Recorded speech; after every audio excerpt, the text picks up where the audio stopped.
Barka da zuwa tashar Karama Hausa TV, tashar al'umma, tasha 'yar yayi.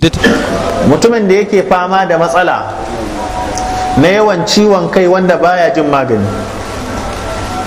Habba ta kasu kashi biyu. Akwai habba mai, akwai kuma asalin habba.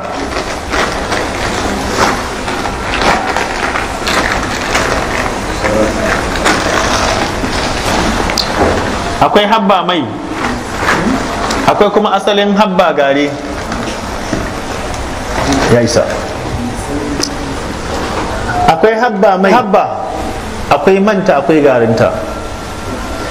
Ita garin habba za ka iya amfani da ita ta ɓangaren cututtuka da yawa. Ƙarƙashin wannan hadisi da manzon Allah ya ce, ina horonku da amfani da itaciyar habba, ku sani babu wata cuta da Allah ya saukar sai da ya saukar mata da magani, ko kuma ina umurtanku da itaciyar habba, ku sani babu cutar da bata magancewa sai mutuwa da tsufa.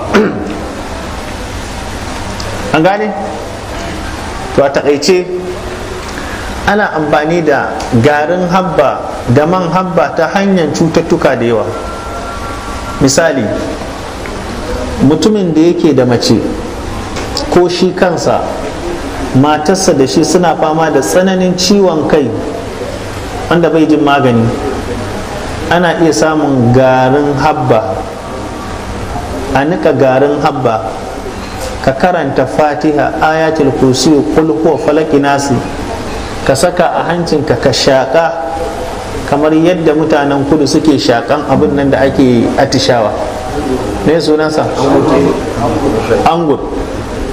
Shaƙa shi yana da tasiri akan ɗan adam, musamman in akwai wani halittan da yake cutar da mutum ko yake sababar masa. Shaƙan wannan yana halaka shaiɗanin da yake zama akan ɗan adam da izinin Allah. Sannan kuma garin habba, idan mutum ya samu garin habba, ya haɗa garin habba da siga, ka samo garin habba, ka samo shuga, ka haɗa su waje ɗaya ka gauraya, ka dinga ɗiba kana taunawa kana ci, yana raba mutum da cutar basir, yana raba mutum da kuma tsutsar ciki. Garin habba da suga a haɗa su waje ɗaya, mutum yana taunawa, yana hafawa a baki, yana bi da ruwa, yana kashe tsutsan da yake cikin ɗan adam, kuma yana raba mutum da cutar basir da izinin Allah.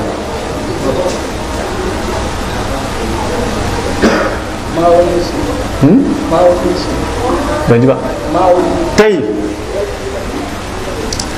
Idan mutum yana so ya haɗa, za ka iya samun garin habba, ka samo cokali 6, in kana da ƙarfi ka samo cokali 10, sai ka samo shuga kamar misalin cokali 6. An gane? Sai ka hada su gaba ɗaya ka gauraya. Wasu ma suka ce ba ma asalin tsutsan ciki da basir ba, duk wani cuta da yake cikin ɗan adam, tun daga ƙirji har zuwa ciki har mara, idan na dan adam zai wuni yana ci, garin Allah in ya waye ka karya da shi, ka bi da ruwa, ka ɗauki lokaci kafin ka ci abinci, da rana kafin ka ci abinci ka sha ruwa, ɗauki lokaci ka ci abinci, daddare bayan ka ci abinci kafin ka kwanta, ɗiba hambuɗa ka ci, bi da ruwa. Suka ce duk wata cutar tun daga ƙirjin ɗan adam har zuwa ciki har mara, da izinin Allah ko ya ga yana nau'in kashi wani irin kala, ko kuma fitsarinsa ya canza. Allah ya samu dace.